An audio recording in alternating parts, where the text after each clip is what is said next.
ਕੀ ਹਾਲ ਹੈ ਜੀ। ਮੈਂ ਰਮਨ ਸ਼ਰਮਾ ਸਕੋਪ ਅਕੈਡਮੀ ਗੁਰਦਾਸਪੁਰ ਤੋਂ।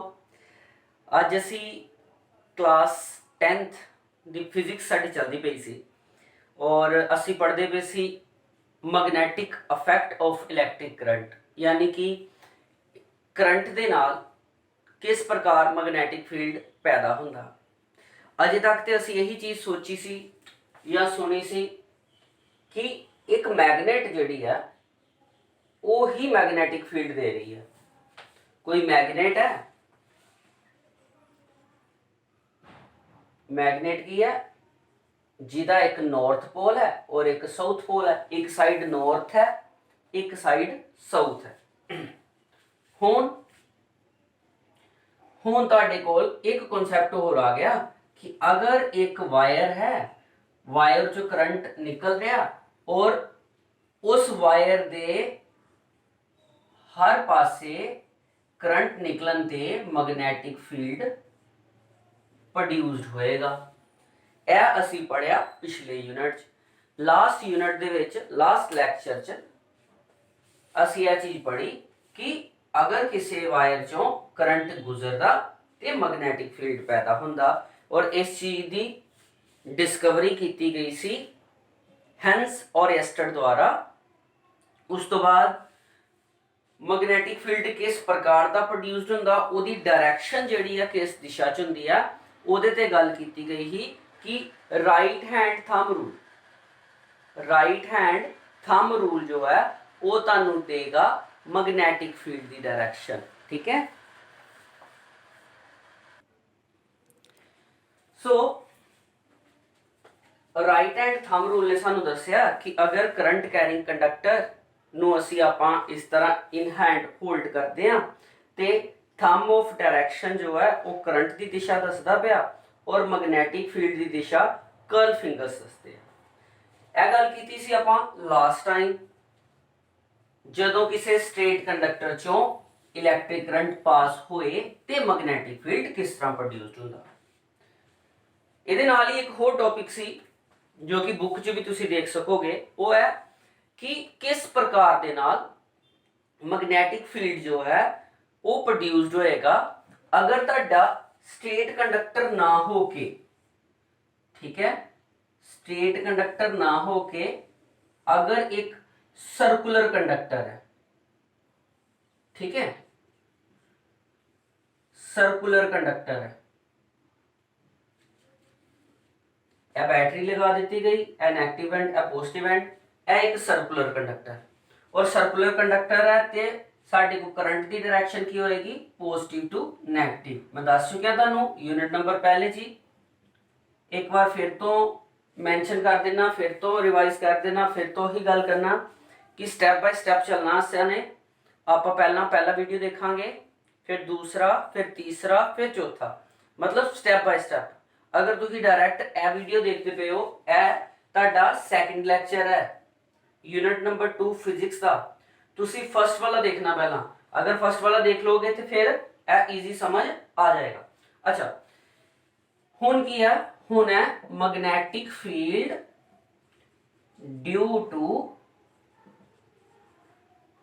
Circular conductor having current.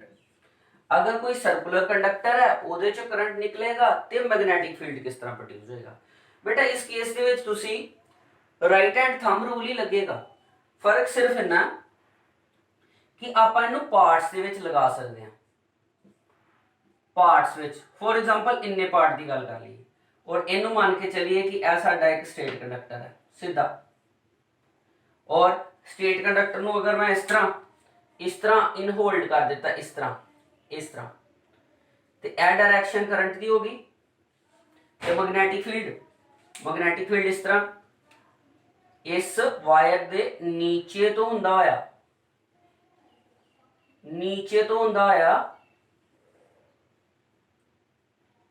ਅੱਗੋਂ ਨਹੀਂ ਨਿਕਲੇਗਾ। ठीक, सो पूरी दी पूरी वायर बुक दे विच तुहानू दिता होया इस तरह डायग्राम है बेटा जी। मैं उन्होंने भी डिफाइन कर देना क्योंकि मैं बुक नू सिर्फ डिजिटल तौर पर ही देखता पाया ਤੁਹਾਡੇ ਕੋਲ ਬੁੱਕਸ ਹੋਣਗੀਆਂ, बुक के डायग्राम बनया हुआ तो ये मैग्नैटिक फील्ड इस तरह बनाया गया।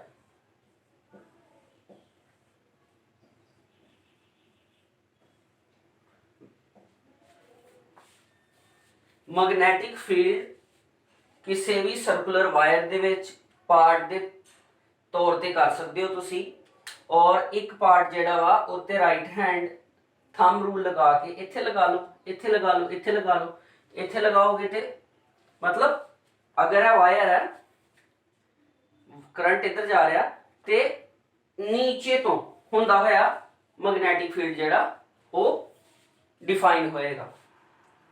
बेटा मैं तुहानू मैगनेट वालों दस्या सी, मैं तुहानू दस्या सी इलैक्ट्रिक फील्ड लाइनस वालों, याद है कि नहीं? मैं तुहानू कहा सी कि अगर एक मैगनेट है जो कि नॉर्थ पोल और साउथ पोल नाल बनी हुई है ते मैगनेट दे नॉर्थ पोल दे विचों मैग्नैटिक फील्ड लाइनस निकलदियां ने। Magnetic field lines starts from north pole ते एंड कित्थे हुंदियां ने? एंड हुंदियां ने साउथ पोल ते। Magnetic field lines inside the magnet straight conduct करदियां पईयां। सो इन्हां नूं क्लोज्ड कंटीन्यूअस लूप्स का नाम दिता गया। मैं ਇਹਦੇ ਤੋਂ ਬਾਅਦ ਤੁਹਾਨੂੰ मैग्नैटिक फील्ड लाइनस की है ਉਹਦੇ ਤੇ ਪ੍ਰੋਪਰਲੀ ਸਮਝਾ ਦੇਣਾ, ਪਰ ਪਹਿਲਾਂ ਇਹਨੂੰ ਇੱਕ ਵਾਰੀ ਸਮਝ ਲਓ। ਹੁਣ ਇੱਥੇ ਤੁਹਾਨੂੰ ਸਾਫ਼ ਪਤਾ ਚੱਲਦਾ ਪਿਆ ਕਿ मैग्नैटिक फील्ड लाइनस जो है वो नॉर्थ पोल ਦੇ ਵਿੱਚੋਂ ਬਾਹਰ ਨਿਕਲਣ ਦੀਆਂ ਔਰ ਸਾਊਥ पोल ਦੇ ਵਿੱਚ ਐਂਟਰ ਕਰਦੀਆਂ ਪਈਆਂ। then they starts from north pole and ends to south pole। it means अगर तुसी इस लूप नूं ध्यान नाल देखो, इस सर्कुलर कंडक्टर नूं ध्यान नाल देखो तो तुसीं की नोट करदे पे हो कि यह जिहड़ी साइड्स तुसीं देखदे पे हो यह तुहाडी वायर दे पिछों दी बाहर नूं निकलदियां पईयां ने मैग्नैटिक फील्ड लाइनस, यानी कि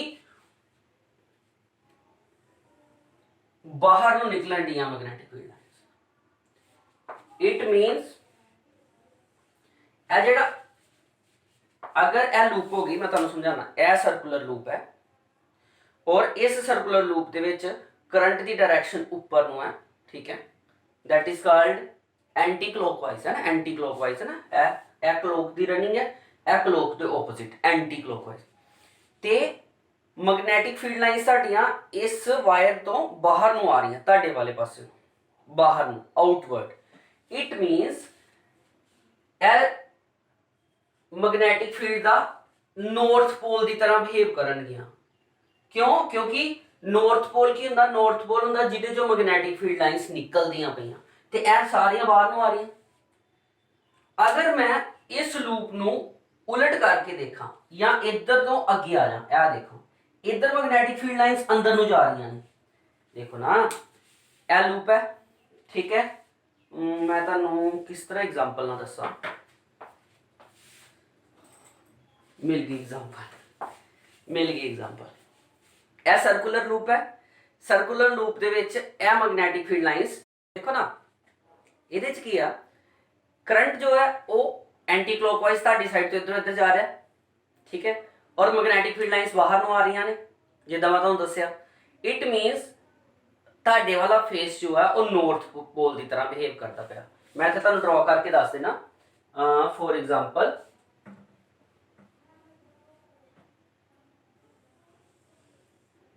anti clockwise current done, anti clockwise मतलब इस डायरेक्शन, यानी कि इस डायरेक्शन ते मैग्नैटिक फील्ड लाइनस बाहर नूं आ रही, यानी कि नॉर्थ पोल की तरह बिहेव करता पाया। तुसीं ये दोनों जोड़ दिओ, ये इस तरह याद रखने का वधिया तरीका, एंटी क्लॉकवाइज करंट डायरेक्शन बनाइया जोड़ता, यानी कि जदों करंट कैरिंग लूप दे विच करंट मूव करेगा एंटी क्लॉकवाइज ते जिहड़ा फेस है वो नॉर्थ की तरह बिहेव करेगा। पर अगर मैं इनू मूव करता तुहाडे वाली साइड ने इस तरह, ये इस तरह, यानी कि पिछला साइड हो गया ना, ये इस तरह, ते करंट हुण जिहड़ा करंट इत्थों जा रहा है इदां वो हुण इदां चल रहा है, करके देख लियो इधर नूं चलदा पिया। सो इस केस दे विच करंट की डायरेक्शन की होगी क्लॉकवाइज। क्लॉकवाइज मतलब इस साइड। मैग्नेटिक फील्ड लाइंस अंदर नो और बिहेवियर साउथ। बिहेवियर की हो गया साउथ। मैग्नेटिक फील्ड लाइंस ਇਹਦੇ ਵਿੱਚ इनवर्ड और ਇਹਦੇ ਚ मैग्नेटिक फील्ड लाइंस आउटवर्ड। और ਤੁਹਾਨੂੰ ਮੈਂ ਦੱਸਿਆ ਹੀ ਬਾਰ ਮੈਗਨੇਟ ਦਾ ਨਾਰਥ ਪੋਲ ਦੇ ਵਿੱਚੋਂ मैग्नेटिक फील्ड ਲਾइंस ਨਿਕਲਦੀਆਂ ਨੇ और साउथ पोल च एंटर कर दिया ने। सो जेड़ा फेस बाहर वाला फेस है या कह लो कि अगर इथों साडे को कंक्लूजन की निकलिया, इथे कंक्लूजन निकलिया इफ करंट क्लॉकवाइज, अगर करंट क्लॉकवाइज, क्लॉकवाइज केड़ा है वाला ते बिहेवियर की है, फिर बिहेवियर है साउथ पोल बनदा। और अगर करंट है एंटी क्लॉकवाइज फिर बनदा तुहाडे को नॉर्थ पोल। क्लियर हो गया? साउथ पोल नॉर्थ पोल किस तरह बनया, ठीक है। चलो ऐ ते होया सर्कुलर कंडक्टर दे मैग्नेटिक फील्ड दी गल। हुण मैं बड़ा एक सिंपल जिहा टॉपिक करवाउण लगा तुहानू और वो है मैग्नेटिक फील्ड लाइंस, क्योंकि बार बार उन्हां दा नाम आ रहा और जे किसी चीज का बार बार नाम आए और उहदे बारे सानू पता ही ना होए ते फिर ते कंफ्यूजन होएगी ना, फिर तो कंफ्यूजन होनी है। मैग्नेटिक फील्ड लाइंस नू असी डिफाइन कर लगे हाँ एक बार मैगनेट दे नाल, जिहदा एक पोल नॉर्थ है और एक साउथ। बार मैगनेट चॉकलेट नहीं होंदा तुहाडा, वो एक बार होंदा ना, बार 1 वगैरह, उसी तरह ही bar magnet, north pole south pole एक मैगनेट ला ली। Magnetic field lines imaginary lines ने जो कि यह डिफाइन कर दिया ने किसी मैगनेट दा मैग्नेटिक फील्ड किस तरह का। आप इस चीज ते गल कर चुके हैं कि मैगनेट दो तरह के, एक वो जिन्हों आप नैचुरल मैगनेट कह दिंने आ जो कि मैग्नेटिक मटीरियल का बनया हुंदा, ते दूसरा वो जिहड़ा असी चैप्टर पढ़ते पे हाँ, यानी कि अगर कोई करंट किसी कंडक्टर चो निकलेगा तो उत्थे भी मैग्नेटिक फील्ड बनेगा। वो गल अलग है कि इत्थे मैगनेट नहीं होनी, मैग्नेटिक फील्ड होना, magnetic field due to current, ठीक है। ओके, हुण इनू किद्दां असी डिफाइन कर सकते हैं। वैसे दी डेफिनेशन है वा, वैसे डेफिनेशन की है magnetic field line the, it is the path followed by, it is the path followed by nuclear north north pole, it is the path followed by nuclear north pole in any magnetic field if it is free to move। मतलब अगर मान लो साडा जेड़ा north pole है, बार magnet दे विच दो पोल हुंदे आ, एक north pole एक साउथ पोल। यह नॉर्थ वाला हिस्सा है, साउथ वाला हिस्सा, ਇਹਦੇ ਵਿੱਚ ਸਾਰਾ ਕੁਝ ਨਾਰਥ ਪੋਲ ਦੇ ਉੱਤੇ ਡੈਫੀਨੇਸ਼ਨ ਚ ਦਿੱਤਾ। ਇਹਨੇ ਕਿਹਾ ਕਿ ਅਗਰ north pole free to move ਹੋਏ, ਫ੍ਰੀ ਟੂ ਮੂਵ ਕਿਸੇ ਮੈਗਨੈਟਿਕ ਫੀਲਡ ਚ ਫ੍ਰੀਲੀ ਮੂਵ ਕਰੇ, ਤੇ ਉਹ ਜਿਹੜਾ ਪਾਥ ਫੋਲੋ ਕਰੇਗਾ ਉਹ ਪਾਥ ਸਾਡੀ ਇੱਕ ਮੈਗਨੈਟਿਕ ਫੀਲਡ ਲਾਈਨ ਹੋਏਗੀ। ਕਲੀਅਰ? ਪਰ ਪ੍ਰੈਕਟੀਕਲੀ ਇਹ ਇੰਪੋਸੀਬਲ ਹੈ क्योंकि ਸਾਡੇ ਕੋਲ north pole free to move नहीं हो सकता, क्योंकि कोई भी मैगनेट जिहड़ी आ छोटी तो छोटी उहदे च दो पोल ही होने आ, एक नॉर्थ और एक साउथ। यह पॉसिबल ही नहीं है कि किसी मैगनेट दे दो, यानी कि हम कह सकते हैं क्वेश्चन आंदा वा unipolar magnet, is it possible और नॉट, ते इहदा आंसर है no. There is no magnet which has one pole, magnet always have two poles. Magnet कोई इस तरह की नहीं है जिहदे विच एक पोल कल्ला होवे, दोने पोल होणगे। फिर इहनूं किद्दां ड्रॉ किया गया, यह साडे कोल प्रैक्टिकली साडे सिलेबस दा प्रैक्टिकल भी हैगा। एक बार मैगनेट लैके असी एक कंपास नीडल लई, कंपास मैगनेटिक नीडल इस तरह की दिखाई देती है। मैं कॉस्मैटिक दे कोई प्रोडक्ट लिया, उन्होंने तुसी नॉर्थ पोल ते रख दोगे, बार मैगनेट ਦੇ ਵਿੱਚ ਇੱਕ ਨੀਡਲ ਲੱਗੀ ਹੁੰਦੀ ਹੈ ਜਿਹਦੀ ਇੱਕ ਸਾਈਡ ਨਾਰਥ ਪੋਲ ਔਰ ਇੱਕ ਸਾਈਡ ਸਾਊਥ ਪੋਲ ਦੀ ਤਰ੍ਹਾਂ ਹੁੰਦੀ ਹੈ। ਜਿਸ ਤਰ੍ਹਾਂ ਹੀ ਤੁਸੀਂ ਇਹਨੂੰ ਇੱਥੇ ਰੱਖੋਗੇ, ਇਹਦਾ ਸਾਊਥ ਪੋਲ ਜੋ ਹੈ ਉਹ डायरेक्शन देगा इस साइड ਨੂੰ और नॉर्थ पोल इस साइड ਨੂੰ। ਜਿੱਥੇ ਉਹ डायरेक्शन देगा नॉर्थ पोल उस जगह ਤੇ ਪੁਆਇੰਟ ਲਗਾ ਕੇ ਬਾਰ ਮੈਟਲ ਨੂੰ ਬਾਰ ਨੀਡਲ ਨੂੰ ਫਿਰ ਰੱਖ ਦਿਓ। ਇਸ ਤਰ੍ਹਾਂ ਤੁਸੀਂ ਦੇਖੋਗੇ डायरेक्शन ਚੇਂਜ ਹੁੰਦੀ ਜਾਏਗੀ ਔਰ ਇਹ डायरेक्शन नॉर्थ पोल ਚੋਂ ਹੁੰਦੇ ਹੋਏ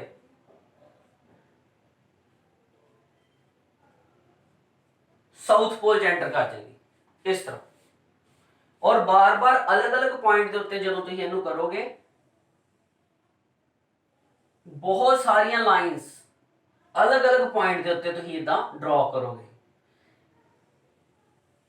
वो लाइन्स जो कि नॉर्थ पोल तो निकल रही ने और साउथ पोल विच जा रही ने, इन्हां लाइन्स नू ही जो खुद असी ड्रॉ कीतियां, these drawn lines with the help of magnetic needle are called magnetic field lines.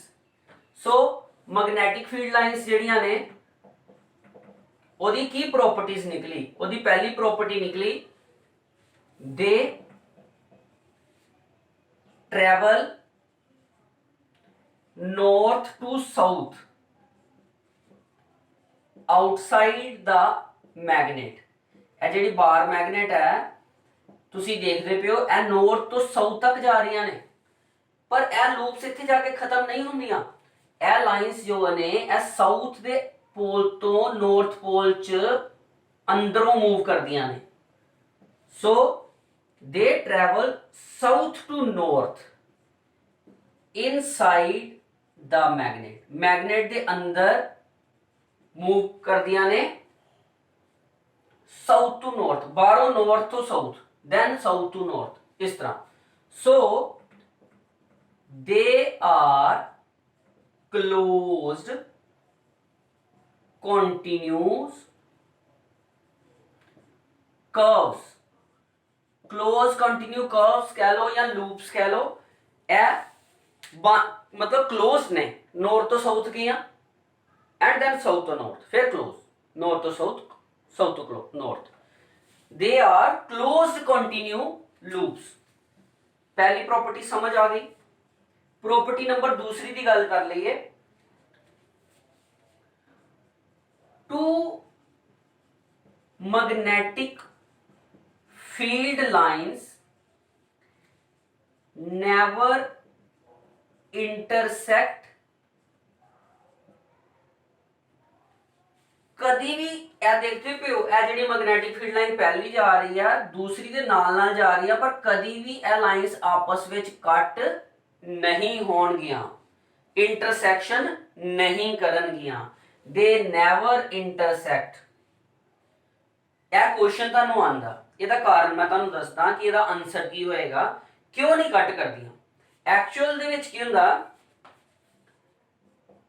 Tangent to magnetic field line gives the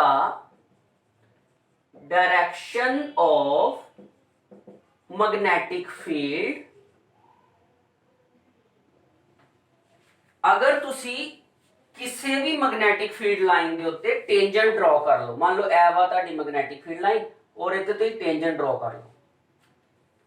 ਜਦੋਂ ਤੁਸੀਂ tangent draw ਕਰੋਗੇ magnetic field line ਤੇ मैग्नेटिक फील्ड लाइन की ड्रॉ की गई tangent जो है वो मैग्नेटिक फील्ड की डायरेक्शन दसती है कि जिस तरह मान लो ए तुहाडी मैग्नेटिक फील्ड लाइन है और आपां इत्थे टेंजेंट ड्रॉ कर दी। ए जिहड़ी टेंजेंट ड्रॉ की है इन्हें डायरेक्शन दस देनी है कि मैग्नेटिक फील्ड किस साइड ते है।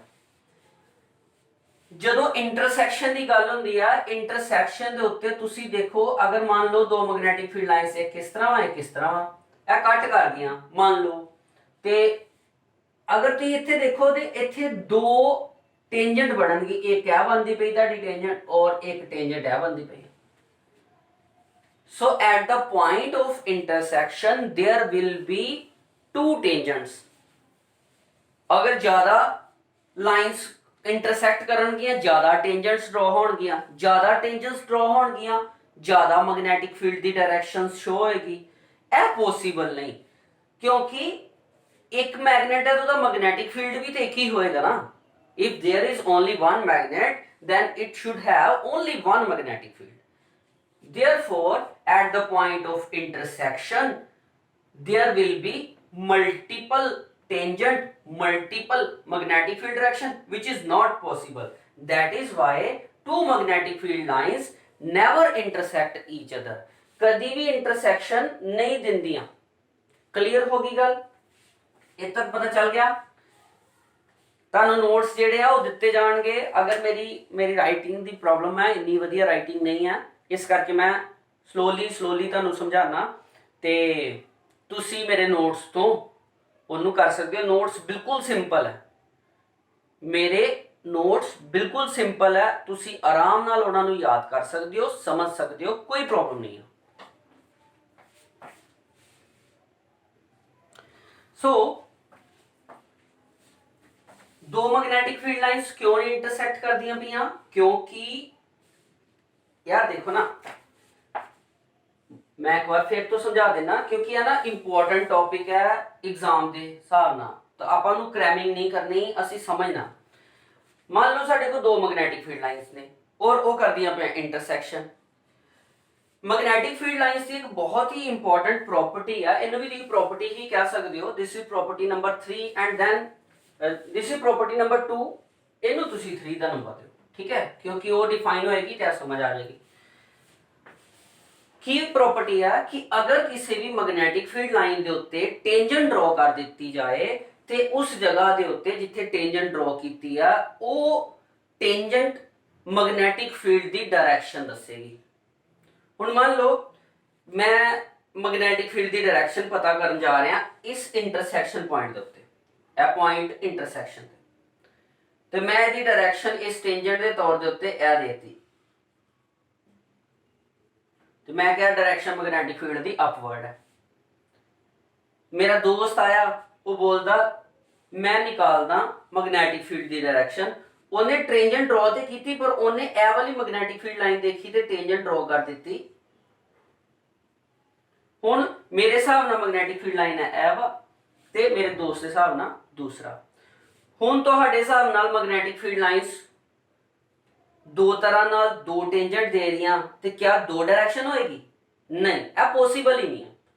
मैग्नेटिक फील्ड लाइन कभी इंटरसेक्ट नहीं कर दियां क्योंकि इंटरसेक्शन के पॉइंट के उत्ते मल्टीपल टेंजेंट ड्रॉ होंदी है, मल्टीपल मैग्नेटिक फील्ड डिफाइन होंदा, जो कि पॉसिबल ही नहीं है। एक मैग्नेट है, इको मैग्नेटिक फील्ड होएगा। क्लियर? क्लियर? बहुत बढ़िया।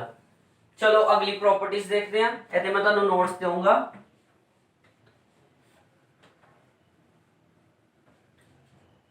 नेक्स्ट प्रॉपर्टी की है closer the magnetic field lines stronger the magnetic field. मतलब अगर किसी भी ओरिजिन दे विच मैग्नेटिक फील्ड लाइंस बहुत क्लोजर ने, डेंस ने, डेंसिटी बहुत ज्यादा, तो यह चीज दसेगी स्ट्रोंग मैग्नेटिक फील्ड। जिन्नियां क्लोजर होणगियां मैग्नेटिक फील्ड लाइंस उन्ना ही ज्यादा स्ट्रोंग मैग्नेटिक फील्ड होएगा। दैट इज कॉल्ड भी। इहदा मतलब यह होया कि मैग्नेटिक फील्ड लाइंस जो ने वो किसी भी मैग्नेटिक स्ट्रेंथ नू डिफाइन कर दियां ने। जिन्ना ज्यादा स्ट्रोंग मैग्नेटिक फील्ड होएगा उन्नियां ही ज्यादा मैग्नेटिक फील्ड लाइंस दिखाई देंगियां। जिन्ना घट मैग्नेटिक फील्ड होएगा उन्नियां घट मैग्नेटिक फील्ड लाइंस होंगियां। नैक्सट की है, नैक्सट हैगा तुहाडे कोल property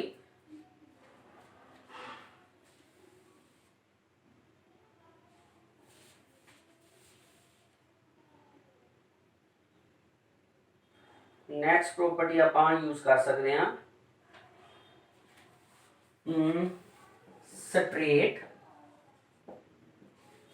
parallel and equidistant lines represent uniform magnetic field. मतलब अगर मान लो तुहाडे कोल इक्वल डिस्टेंस ते स्ट्रेट और पैरेलल मैग्नेटिक फील्ड लाइंस दिखाई देंदियां ने ते आपां ऐ बोल सकते हैं कि यह साडा यूनीफॉर्म मैग्नेटिक फील्ड है। यूनीफॉर्म का मतलब होंदा जो भी मैग्नेटिक फील्ड है वो कांस्टेंट है हर जगह दे उत्ते। जे तुसी इस बार मैगनेट की ही गल कर लो, इस जगह के उत्ते बार मैगनेट के ज़्यादातर मैग्नेटिक फील्ड लाइन्स जड़ियां ने इस जगह ते उन्हां दी जिहड़ी एंट्री है वो इक्वली हो रही है। मैग्नेटिक फील्ड लाइन्स की maximum density, magnetic field lines की मैक्सिमम डेंसिटी नियर द पोल हुंदी है। नियर पोल चाहे वो नॉर्थ पोल है, क्योंकि नॉर्थ पोल तो बाहर निकलन दियां, साउथ पोल दे विच एंटर करदियां पईयां।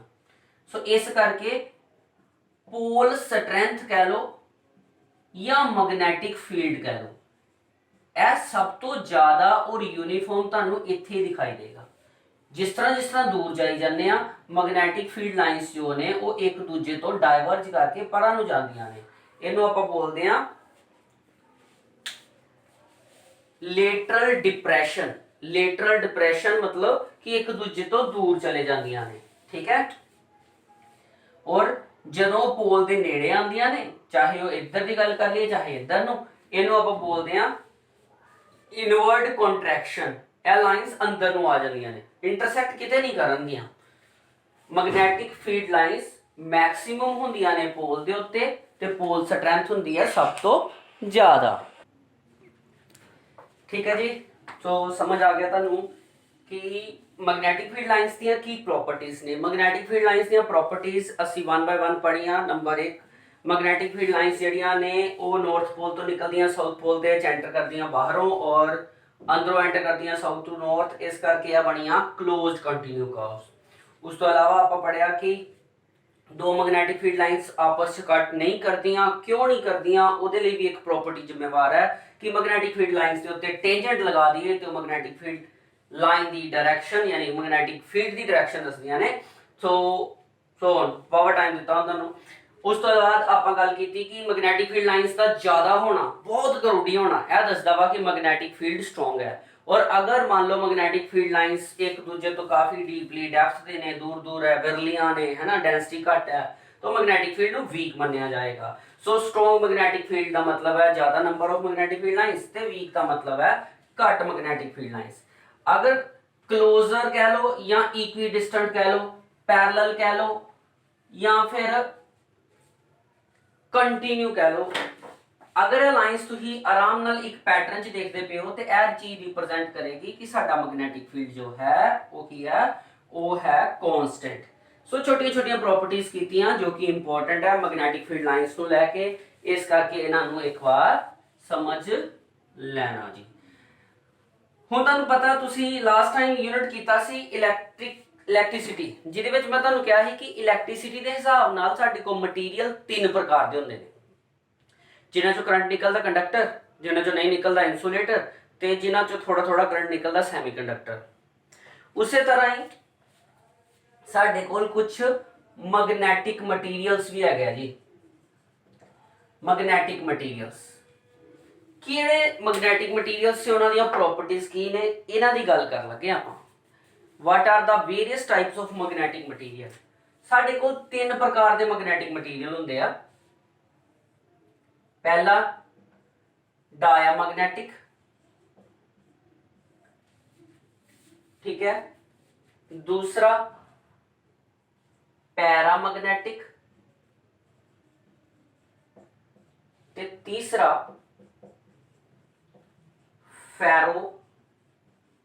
फेरोमैग्नेटिक। मैग्नेटिक मटीरियल 3 तरह के होंदे ने, डायामैग्नेटिक, पैरामैग्नेटिक और फेरोमैग्नेटिक। आप मैग्नेटिक फील्ड की गल कर चुके हैं। किसी भी चुंबक यानी कि मैगनेट दे नेड़े तेड़े की जगह जिहड़ी आ वो मैग्नेटिक फील्ड को आंदी है। अगर वो मटीरियल जिहड़े ने किसी चुंबक द्वारा अट्रैक्ट हो रहे हैं या रिपेल हो रहे हैं। सो सब तो पहला आती है गल डायामैग्नेटिक मटीरियल्स किहड़े ने। ਇਹ जो मैं टॉपिक करवा रहा यह टॉपिक मैगनेटिज्म के नाल जुड़िया होया, जो कि एक मैगनेट का मैगनेटिज्म है, जो कि एक मैगनेटिक फील्ड मैगनेट का वा। ठीक है, सो इनू थोड़ा ध्यान ना समझना, टिपिकल कुछ नहीं है, ईजी है। ਇਹੋ ਜਿਹੇ मटीरियल जिन्हां नू अगर किसी मैगनेट के कोल रखिए तो यह रिपैल होना शुरू हो जाए, मैगनेट तो दूर जाना चाहन, तो उन्होंने आपां कहांगे डायामैग्नेटिक मटीरियल। सो डायामैग्नेटिक मटीरियल किहड़े ने? Those substances which are feebly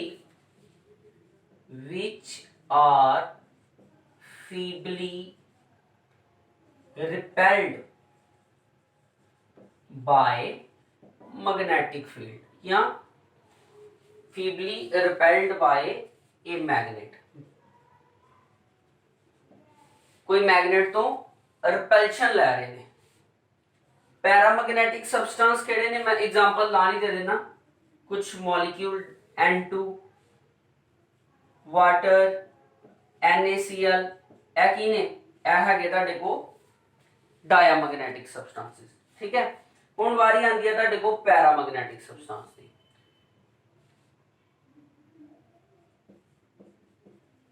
those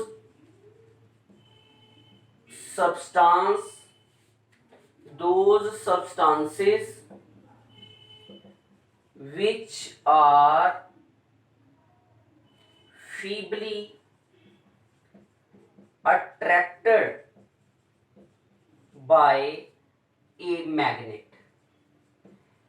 इन्हां दे विच बिल्कुल ओपोजिट केस है। पैरामैग्नेटिक सबस्टेंस वो हुंदे ने जिन्हां नूं अगर मैगनेट दे नेड़े रखिए तो यह मैगनेट वाले पासे नूं अट्रैक्ट हो जाते हैं, पर वीकली अट्रैक्शन दसते हैं। हुण वारी आंदी आ फेरोमैग्नेटिक सबस्टेंसेस दी। So those substances which are feebly, no इत्थे याद रखियो ए feebly नहीं, ए strongly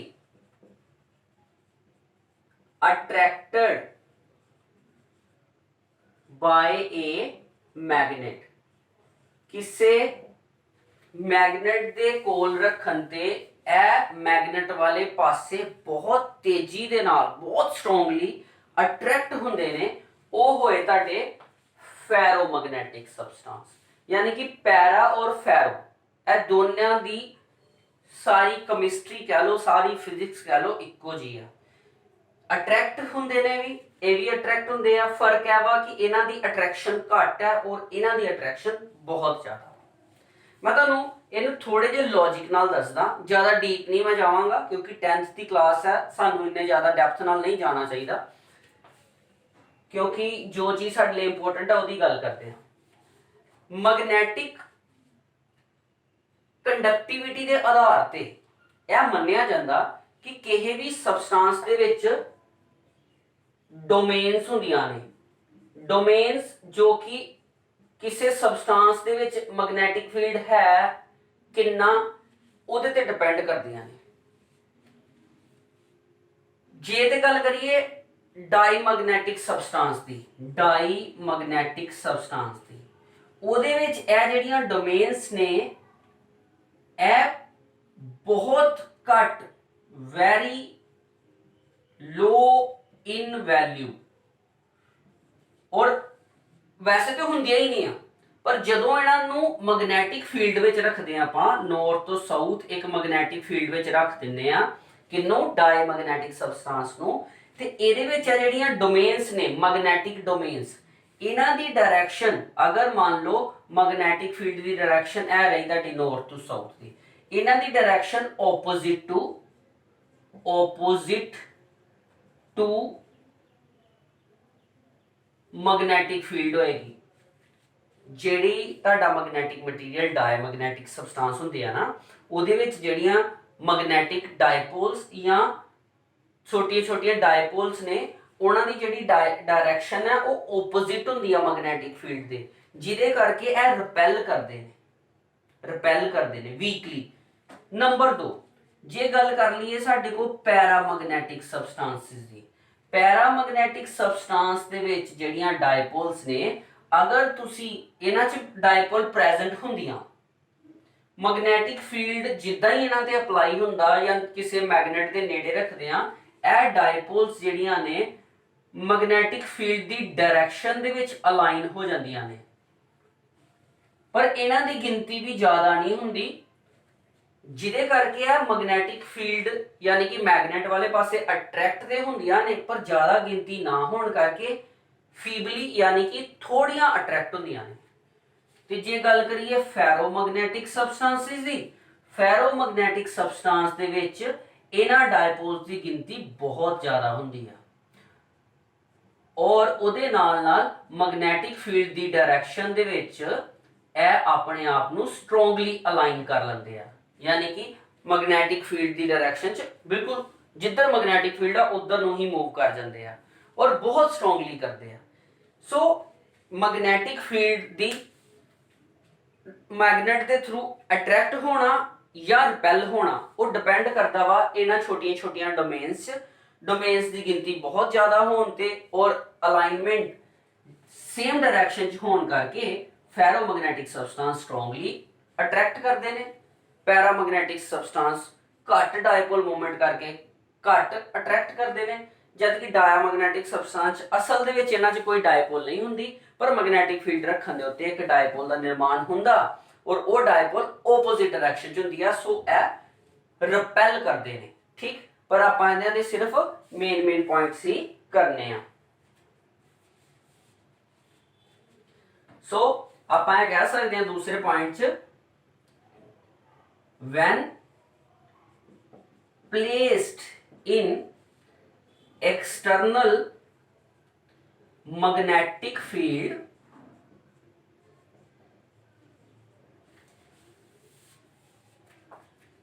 they acquire weak magnetic field they acquire weak magnetism, ले लो magnetism in opposite direction to the magnetic field या external magnetic field। यानी कि जो डायामैगनेटिक सबसटेंस ਨੂੰ ਕਿਸੇ ਐਕਸਟਰਨਲ ਮੈਗਨੈਟਿਕ ਫੀਲਡ ਵਿੱਚ ਰੱਖਿਆ ਜਾਂਦਾ ਤੇ ਇਹਨਾਂ ਦੀ ਜਿਹੜਾ ਇਹ ਮੈਗਨੇਟਾਈਜ਼ ਹੋ ਜਾਂਦੇ ਨੇ, ਪਰ ਇਹਨਾਂ ਦੀ ਮੈਗਨੇਟਾਈਜੇਸ਼ਨ ਦੀ ਜਿਹੜੀ ਦਿਸ਼ਾ ਵਾ ਜੋ ਬਾਹਰ ਵਾਲਾ ਮੈਗਨੈਟਿਕ ਫੀਲਡ ਆ ਉਹਦੇ ਆਪੋਜ਼ਿਟ ਹੁੰਦੀ ਆ ਔਰ ਵੀਕ ਹੁੰਦੀ ਆ। ਜੇ ਪੈਰਾਮੈਗਨੈਟਿਕ ਸਬਸਟੈਂਸ ਦੀ ਗੱਲ ਕਰੀਏ ਤੇ ਸਾਰਾ ਉਸ ਤਰ੍ਹਾਂ ਹੀ ਆ। when placed in external magnetic field they acquire weak magnetism in direction of magnetic field। ਜਿੱਧਰ ਨੂੰ ਮੈਗਨੈਟਿਕ ਫੀਲਡ ਦੀ ਡਾਇਰੈਕਸ਼ਨ ਹੈ, ਇਹ ਆਪਣੇ ਆਪ ਦੇ ਵਿੱਚ ਇੱਕ ਮੈਗਨੇਟਿਜ਼ਮ ਪੈਦਾ ਕਰਦੇ ਨੇ ਔਰ ਉਸੇ ਦਿਸ਼ਾ ਦੇ ਵਿੱਚ ਹੀ ਉਹ ਮੈਗਨੇਟਿਜ਼ਮ ਹੁੰਦਾ ਵੀਕਲੀ। ਔਰ ਅਗਰ ਫੈਰੋਮੈਗਨੈਟਿਕ ਸਬਸਟੈਂਸ ਦੀ ਗੱਲ ਕਰੀਏ ਤੇ same direction, when placed in external magnetic field they acquire, ਜਿੱਥੇ ਵੀਕ ਹੈ ਉੱਥੇ ਆ ਜਾਂਦਾ ਤੁਹਾਡੇ ਕੋ strong magnetism in same direction of external magnetic field। clear? ठीक है, इन्हां दे तुहानू नोट्स मिल जाणगे। ठीक है, कर लिया जी नोट। चलो नोट खैर समझने की गल है, मैं तुहानू इहदे नोट्स दे दियांगा, तुसीं उहदे तो वधिया जे नोट्स बनाओ अपने, क्योंकि यह चैप्टर थोड़ा लेंथ नाल जरूर जाएगा, पर अगर तुसीं नोट्स सही तरीके नाल सारी चीज़ दे बनाए होणगे ते ड्यूरिंग एग्जाम ए नोट्स तुहाडे बहुत काम आउणगे। मैं फिर बोल दिना कि नोट्स प्रॉपर बनायो, खुद बनायो। मैं तुहानू मटीरियल दूंगा पर फिर भी अपने लफ्ज़ां विच तुसीं खुद बनाना। तीसरी प्रॉपर्टी है डाया, पैरा एंड फैरो। तीसरी प्रॉपर्टी है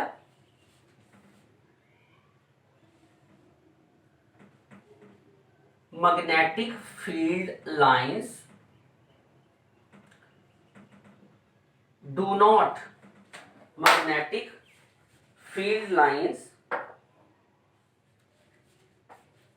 do not कह लो या कह लो tend to avoid the diamagnetic material या कह लो substance when passes nearby them। मतलब कि अगर मान लो तुहाडे को मैग्नेटिक मटीरियल पिया डाया मैग्नेटिक, ठीक है, और मैग्नेटिक फील्ड लाइंस जेहड़ियां ने ओदे अक्रॉस निकल रही ते मैग्नेटिक फील्ड लाइंस कोशिश करनगियां कि ਇਹਦੇ ਵਿੱਚੋਂ पास नहीं होणगियां। ਉਹ मैग्नेटिक फील्ड लाइंस अपना पाथ चेंज कर लैणगियां और ਇਹਨਾਂ ਦੇ ਵਿੱਚੋਂ पास होने की बजाय ਇਹਨਾਂ ਤੋਂ दूर दूर हो के निकल जाणगियां। मतलब ਇਹਦੇ ਵਿੱਚੋਂ पास नहीं होणगियां, मैग्नेटिक फील्ड लाइंस अपना रास्ता चेंज कर लैणगियां पर डायामैग्नेटिक मटीरियल जो पास नहीं होणगियां। दूसरे पासे जे गल करिए पैरामैग्नेटिक लाइन पैरामैग्नेटिक मटीरियल्स की, ਇਹਨਾਂ ਲਈ ਕੀ ਹੋਏਗਾ, ਇਹਨਾਂ ਲਈ ਹੋਏਗਾ the lines of force prefer to pass, the lines of force prefer to pass through the paramagnetic materials या paramagnetic materials rather than moving nearby them। देखो ਇਹਦੇ ਵਿੱਚ ਬਿਲਕੁਲ ਉਹਦੇ ਉਲਟ ਕੇਸ ਹੈ। ਉਲਟ ਕੇਸ ਹੈ ਵਾ ਕਿ ਜਿਹੜੀਆਂ ਲਾਈਨਸ ਜਾ ਰਹੀਆਂ ਉਹਦੇ ਵਿੱਚੋਂ ਪਾਸ ਹੋਣੇ ਹੀ ਆ। ਈਵਨ ਕੁਝ ਲਾਈਨਸ ਜੋ ਕਿ ਅਰਾਊਂਡ ਜਾ ਰਹੀਆਂ ਹੀ ਉਹਨਾਂ ਦੀ ਵੀ ਕੋਸ਼ਿਸ਼ ਹੋਣੀ ਆ मैग्नेटिक यानी कि पैरामैग्नेटिक मटीरियल ਦੇ ਵਿੱਚੋਂ ਦੀ ਪਾਸ ਹੁੰਦੀ, यानी कि magnetic field lines paramagnetic material चों पास होना चाहदियां ने, यानी कि पैरामैग्नेटिक मटीरियल चों मैग्नेटिक फील्ड लाइंस पास करदियां ने। तो हुण फेरोमैग्नेटिक मटीरियल की गल करिए ते सेम ही ते प्रॉपर्टी होनी है, they tend to crowd into material मतलब फेरोमैग्नेटिक मटीरियल। फेरोमैग्नेटिक सबस्टांस के केस विच की होएगा कि ज्यादा तो ज्यादा अगर फेरोमैग्नेटिक सबस्टांस पिया है तो ज्यादा जड़ियां मैग्नेटिक फील्ड लाइंस ने वो अपने राह च जांदे होए इहदे चों पास मतलब ज्यादा तो ज्यादा क्राउड मटीरियल क्राउड लाइंस जड़ियां इहदे चों पास होणगियां। समझ आ गया इत्थों तक? क्लियर? करो इन्हें नोट, छेती करो।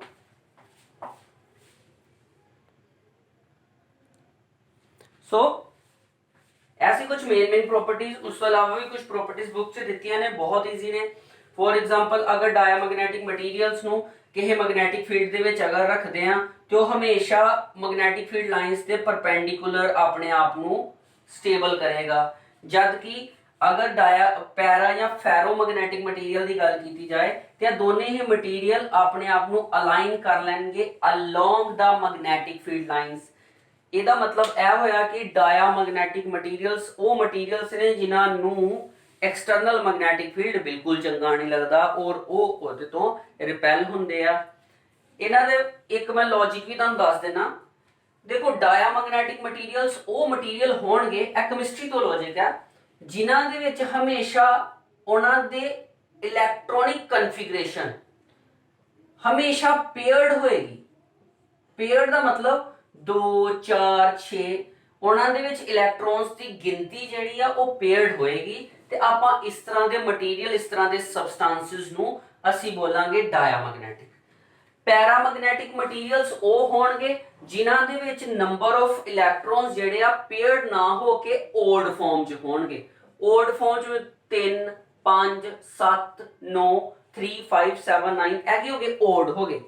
ਔਰ ਅਗਰ ਨੰਬਰ ਆਫ ਓਡ ਇਲੈਕਟ੍ਰੋਨਸ ਜ਼ਿਆਦਾ ਨੇ, ਠੀਕ ਹੈ, ਮੈਂ ਫॉर एग्जांपल एक एग्जांपल देना, मैं ਤੁਹਾਨੂੰ एग्जांपल ਦੇ ਦੇਣਾ ਸੋਡੀਅਮ ਦੀ, ਹੈ ਨਾ।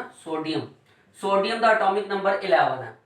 ਇਹਦੀ ਆਊਟਰਮੋਸਟ ਇਲੈਕਟ੍ਰੋਨਿਕ ਕਨਫੀਗਰੇਸ਼ਨ ਹੈ 1s2 2s2 2p6 3s1, ਠੀਕ ਹੈ। ਇਹ ਅੱਗੇ ਹਜੇ ਤੁਹਾਨੂੰ ਕਰਵਾਈ ਵੀ ਜਾਣੀ ਹੈ। ਅਗਰ ਮੈਂ ਇਹਨੂੰ ਦੇਖਾਂ ਤੇ ਇਹ ਤੁਹਾਡਾ 1s, ਇਹ 2s, ਇਹ 2p6 1 2 3 4 5 6 ਤੇ ਇਹ ਆ ਗਿਆ 3s1। ਦੇਖੋ ਇਹਦੇ ਚ ਦੋ ਇਲੈਕਟ੍ਰੋਨ ਹੈ, ਦੋਨਾਂ ਦੀ ਆਪੋਜ਼ਿਟ ਸਪਿਨ ਹੈ, ਇਹਨਾਂ ਨੇ ਡਾਇਪੋਲ ਮੂਵਮੈਂਟ ਆਪਣਾ ਕੈਨਸਲ ਕਰਤਾ, ਇਹਨੇ ਕੈਨਸਲ ਕਰਤਾ, ਡਬਲ ਕੈਨਸਲ ਕੈਨਸਲ ਕੈਨਸਲ। ਕਿਉਂਕਿ ਜਦੋਂ ਪੇਅਰ ਬਣ ਜਾਂਦਾ ਤੇ ਇੱਕ ਇਲੈਕਟ੍ਰੋਨ ਉੱਪਰ ਨੂੰ ਡਾਇਪੋਲ ਮੂਵਮੈਂਟ ਹੈ, ਇੱਕ ਦਾ ਨੀਚੇ ਨੂੰ, ਦੋਨੇ ਇੱਕ ਦੂਜੇ ਨੂੰ ਕੈਨਸਲ ਕਰ ਦਿੰਦੇ ਆ।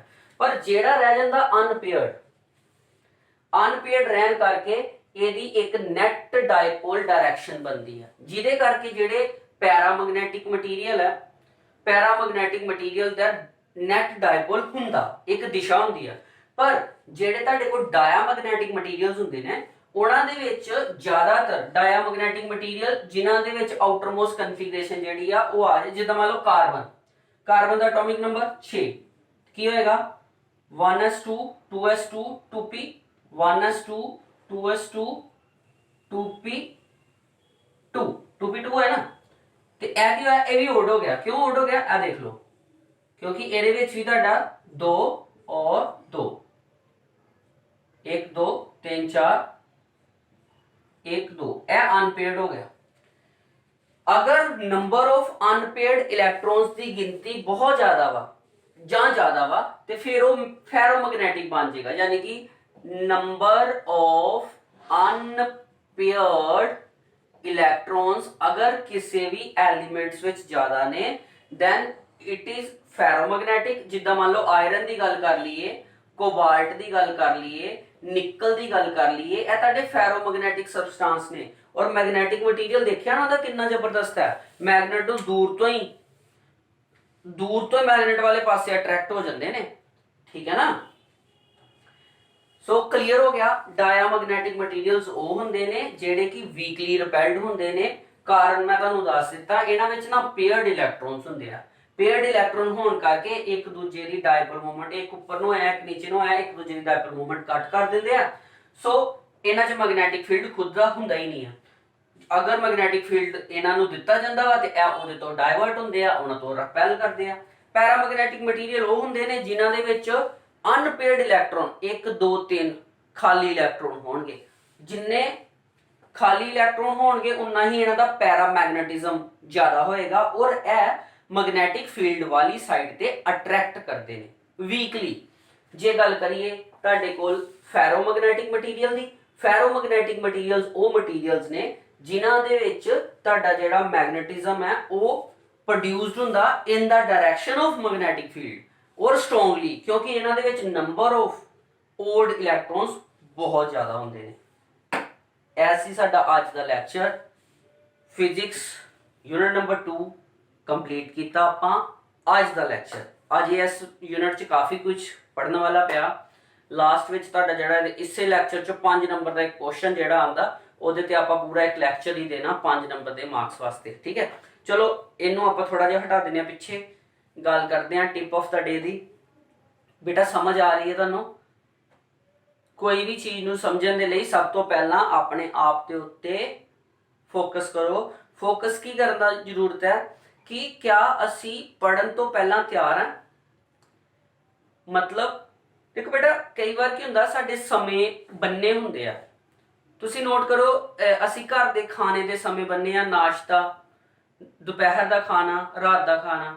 ਕਈ ਵਾਰ ਇਸ ਤਰ੍ਹਾਂ ਹੋਏਗਾ, ਰਾਤ ਦਾ ਖਾਣਾ ਖਾਣ ਤੋਂ ਪਹਿਲਾਂ ਅਸੀਂ ਕੁਝ ਚਟਪਟਾ ਖਾ ਲੈਂਦੇ ਆ, ਕੋਈ ਜੰਕ ਫੂਡ ਖਾ ਲੈਂਦੇ ਆ, ਕੁਝ ਬਾਹਰ ਦੀ ਚੀਜ਼ ਖਾ ਲੈਂਦੇ ਆ, ਔਰ ਉਸ ਤੋਂ ਬਾਅਦ ਖਾਣਾ ਖਾਣ ਦੀ ਜਦੋਂ ਗੱਲ ਆਉਂਦੀ ਆ ਤੇ ਸਾਡਾ ਬਿਹੇਵੀਅਰ ਖਾਣੇ ਦੇ ਪ੍ਰਤੀ ਇੰਨਾ ਵਧੀਆ ਨਹੀਂ ਰਹਿੰਦਾ। ਫਿਰ ਹੋ ਸਕਦਾ ਅਸੀਂ 2 ਚਪਾਤੀਆਂ ਖਾਣੀਆਂ ਹੁਣ 1 ਹੀ ਖਾਈਏ। ਕਿਉਂ? ਕਿਉਂਕਿ ਉਸ ਤੋਂ ਪਹਿਲਾਂ ਜੰਕ ਫੂਡ ਖਾ ਲਿਆ। ਅਗਰ ਮੈਂ ਕਹਾਂ ਤੁਹਾਨੂੰ ਕਿ ਖਾਣੇ ਦੇ ਪ੍ਰਤੀ ਤਿਆਰ ਰਹੋ ਤੇ ਇਹਦਾ ਮਤਲਬ ਕੀ ਹੋਏਗਾ? ਇਹਦਾ ਮਤਲਬ ਇਹੀ ਹੋਏਗਾ ਨਾ ਕਿ ਬਈ ਖਾਣਾ ਖਾਣ ਤੋਂ ਪਹਿਲਾਂ 1-2 ਘੰਟੇ ਪਹਿਲਾਂ ਆਪਣੇ ਆਪ ਨੂੰ ਨੋਰਮਲੀ ਬਾਹਰ ਦੀ ਕੋਈ ਚੀਜ਼ ਨਾ ਖਾਓ, ਚਾਏ ਨਾ ਪੀਓ, ਜੰਕ ਫੂਡ ਨਾ ਖਾਓ, ਕਿਉਂਕਿ ਉਹਦੇ ਨਾਲ ਕੀ ਹੋਏਗਾ? ਤੁਹਾਡੇ ਖਾਣੇ ਤੇ ਅਸਰ ਪਏਗਾ, ਤੁਹਾਡੀ ਭੁੱਖ ਤੇ ਅਸਰ ਪਏਗਾ। ਇਸੇ ਤਰ੍ਹਾਂ ਹੀ ਮੈਂ ਤੁਹਾਨੂੰ ਬੋਲਦਾ, ਪੜ੍ਹਨ ਲਈ ਤਿਆਰ ਰਹੋ। ਪੜ੍ਹਨ ਲਈ ਤਿਆਰ ਰਹਿਣ ਦਾ ਮਤਲਬ ਕੀ ਹੁੰਦਾ ਕਿ ਜਦੋਂ ਵੀ ਤੁਸੀਂ ਮੇਰੇ ਕਲਾਸ ਲਗਾਉਣ ਜਾ ਰਹੇ ਹੋ ਤੇ ਕੋਸ਼ਿਸ਼ ਕਰੋ ਕਿ ਨੋਇਸ ਫ੍ਰੀ ਇਨਵਾਇਰਨਮੈਂਟ ਮਿਲੇ ਤੁਹਾਨੂੰ। ਆਸ ਪੜੋਸ 'ਚ ਕੋਈ ਸ਼ੋਰ ਸ਼ਰਾਬਾ ਨਾ ਹੋਏ। ਇੱਕ ਕਾਪੀ ਪੈਨ ਜ਼ਰੂਰ ਨਾਲ ਰੱਖੋ ਤਾਂ ਜੋ ਕਿ ਅਗਰ ਕੋਈ ਮੇਰੇ ਵੱਲੋਂ ਕੋਈ ਗਲਤ ਡਾਇਰੈਕਸ਼ਨ ਦਿੱਤੀ ਗਈ, ਕੋਈ ਗਲਤੀ ਹੋ ਗਈ ਆ, ਉਹਨੂੰ ਨੋਟ ਕਰੋ। ਅਗਰ ਕੋਈ ਚੀਜ਼ ਤੁਹਾਨੂੰ ਸਮਝ ਨਹੀਂ ਆਈ, ਉਹਨੂੰ ਨੋਟ ਕਰੋ। ਇੱਕ ਬੁੱਕ ਰੱਖ ਲਓ। ਬੁੱਕ ਰੱਖਣ ਦਾ ਤੁਹਾਨੂੰ ਫਾਇਦਾ ਇਹ ਹੋਏਗਾ, ਤੁਹਾਨੂੰ ਇਹ ਚੀਜ਼ ਸਮਝ ਆ ਜਾਏਗੀ ਕਿ ਮੈਂ ਜੋ ਵੀ ਕਰਵਾਉਣ ਡਿਆ ਤੁਹਾਡੇ ਬੁੱਕ ਤੋਂ ਹੀ ਕਰਵਾਉਣ ਡਿਆ। ਇਹ ਸਾਰਾ ਸਿਲੇਬਸ ਤੁਹਾਡੇ ਐਗਜ਼ਾਮ 'ਚ ਆਏਗਾ। ਮੈਂ ਤੁਹਾਨੂੰ ਗਰੰਟੀ ਨਾਲ ਇਹ ਚੀਜ਼ ਬੋਲਦਾ ਕਿ ਤੁਸੀਂ ਕਿਸੇ ਵੀ ਬੋਰਡ, ਕਿਸੇ ਵੀ ਸਕੂਲ, ਕਿਸੇ ਵੀ ਕਲਾਸ, ਕਿਸੇ ਵੀ ਏਰੀਆ 'ਚ ਪੜ੍ਹਦੇ ਪਏ ਹੋ, ਅਗਰ ਤੁਹਾਨੂੰ ਪੰਜਾਬੀ ਸਮਝ ਆਉਂਦੀ ਹੈ, ਪੰਜਾਬੀ ਨੂੰ ਕਰਾਉਣ ਦਾ ਕਾਰਨ ਇਹ ਵਾ ਕਿਉਂਕਿ ਇਹ ਸਾਡੀ ਮਦਰ ਟੰਗ ਹੈ। ਘਰ ਦੇ ਵਿੱਚ ਸੁਣਦੇ ਪਏ ਆ ਨਾ ਅਸੀਂ, ਸਾਰੀ ਜਗ੍ਹਾ ਦੇ ਉੱਤੇ ਤੇ ਇਹੀ ਸੁਣਦੇ ਪਏ ਆ, ਤੇ ਫਿਰ ਪੰਜਾਬੀ ਕਿਉਂ ਨਹੀਂ? ਪੰਜਾਬੀ ਕਿਉਂ ਨਹੀਂ? ਨੂੰ ਸਮਝਣ ਦੀ ਕੋਸ਼ਿਸ਼ ਕਰੋ ਬਸ, ਠੀਕ ਹੈ ਨਾ। ਹੁਣ ਤੁਸੀਂ ਗੇਮਸ ਖੇਡਦੇ ਹੋ, 10th ਕਲਾਸ ਦੀ ਏਜ ਵਿੱਚ ਤੁਸੀਂ ਗੇਮਸ ਖੇਡਦੇ ਹੋ। ਗੇਮਸ ਜਿਹੜੀ ਮਰਜ਼ੀ ਭਾਸ਼ਾ ਵਿੱਚ ਹੋਏ ਤੇ ਉਹ ਤੇ ਸਮਝ ਆ ਜਾਂਦੀ। ਇਹ ਕਿਉਂ ਨਹੀਂ ਸਮਝ ਆ ਸਕਦਾ? ਆ ਸਕਦਾ ਨਾ। ਚਲੋ ਮੈਂ ਤੁਹਾਨੂੰ ਦੋਸ਼ ਨਹੀਂ ਦੇ ਰਿਹਾ, ਮੈਂ ਸਿਰਫ ਇੱਕ ਤਰੀਕਾ ਦੱਸਿਆ ਤੁਹਾਨੂੰ ਸਮਝਾਉਣ ਦਾ। ਜਦੋਂ ਵੀ ਪੜ੍ਹਨ ਬੈਠੋ ਇਹ ਚੀਜ਼ ਸਮਝ ਕੇ ਬੈਠੋ ਕਿ ਮੈਂ ਇਹਨੂੰ ਇੱਕ ਵਾਰ ਕਰਨਾ ਔਰ ਵਧੀਆ ਕਰਨਾ। ਮੈਨੂੰ ਚਾਹੀਦਾ ਵਾ sound proof environment, noise free environment, ਜਿੱਥੇ ਮੇਰੀ ਕੋਈ ਵੀ ਬਾਹਰ ਨੂੰ ਮੈਨੂੰ ਬਾਰ-ਬਾਰ ਉੱਠਣਾ ਨਾ ਪਏ। ਔਰ ਮੇਰੇ ਲੈਕਚਰ ਜੋ ਕਿ 30 ਮਿੰਟਸ ਤੋਂ 45 ਮਿੰਟ ਜਾਂ 50 ਮਿੰਟ ਦੇ ਹੁੰਦੇ ਆ, ਉਹ ਕੰਪਲੀਟ ਕਰਕੇ ਹੀ ਇੱਥੋਂ ਹਟੀਏ। ਸੋ ਇਹਦੇ ਨਾਲ ਹੀ ਅਸੀਂ ਯੂਨਿਟ ਨੰਬਰ 2 ਨੂੰ ਕੰਪਲੀਟ ਕਰਦੇ ਹਾਂ। ਮੇਰੀ ਗੱਲ ਨੂੰ ਧਿਆਨ ਦੇਣ ਬਾਰੇ ਸੋਚਿਓ, ਗੌਰ ਕਰਿਓ ਇਸ ਚੀਜ਼ ਦੇ ਉੱਤੇ। ਔਰ ਇੱਕ ਵਾਰ ਫਿਰ ਤੋਂ ਬੇਟਾ, ਅਗਰ ਤੁਹਾਨੂੰ ਇਹ ਵੀਡੀਓਜ਼ ਜਾਂ ਮੇਰਾ ਪੜ੍ਹਾਉਣਾ ਵਧੀਆ ਲੱਗੇ ਕਰਦਾ ਤੇ ਆਪਣੇ ਸਰਕਲ ਦੇ ਵਿੱਚ ਇਹਨੂੰ ਸ਼ੇਅਰ ਜ਼ਰੂਰ ਕਰੋ। ਵੀਡੀਓ ਵਧੀਆ ਲੱਗਦਾ ਲਾਈਕ ਕਰ ਦਿਓ। ਉਹਦੇ ਨਾਲ ਅਗਰ ਕੋਈ ਪ੍ਰੋਬਲਮ ਆਉਂਦੀ ਹੈ ਥੱਲੇ ਕਮੈਂਟ 'ਚ ਤੁਸੀਂ ਦੱਸ ਸਕਦੇ ਹੋ। ਠੀਕ ਹੈ ਜੀ, ਓਕੇ ਬੇਟਾ, ਹੈਵ ਅ ਨਾਈਸ ਡੇ।